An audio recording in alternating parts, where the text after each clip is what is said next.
Manakaka wachiriganya kura magajwanga ni siasa kikiket echunyi. Kawadhi nyime, eni kwet jodolo mawuok kanisa mopogore opogore e kaunti ma Kajiado se oganda jo Kenya mang'ur ewi sadaka mar milion 20. Manyocha jatend piny William Ruto nochiwo ne kanisa mar Jesus Winner Ministry mayudore e Roysambu. Jodolo koni onge rach ne kanisa kao sadaka ma jatelo golo gi chunye.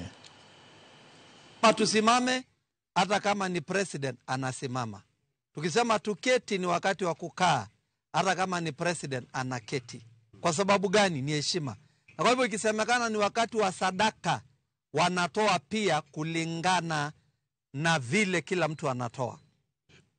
Nikiwapeleka nyuma kidogo, rais wa kwanza Jomo Kenyatta alijenga kanisa la AIPCA. Alikuwa ni mtu wa kanisa. Rais wa pili ni mtu wa AIC. Alijenga kanisa la AIC. Zingine hata sio milioni 20 ametoa. Hapana, amejenga kanisa yeye mwenyewe ya mamilioni. Ushauri wangu kwa vijana wetu wa Gen Z ni kwamba hata wanapozingatia kufuata haki yao, hakuna mtu ambaye anawanyima kufuata haki yao.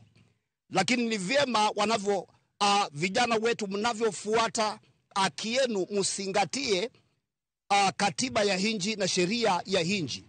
Mfuate haki yenu kwa njia iliyo sawa na njia iliyokubalika.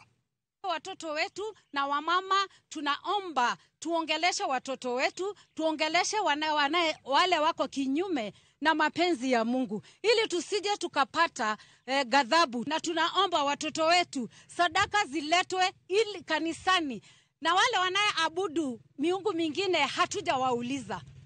Usiku na mchana wanatembea na tunawajua, lakini inapokuja kwa Mungu inakuja wazi. Ile ya giza haisemwi, lakini hii ya Mungu wacheni tutangaze Mungu. Na kuna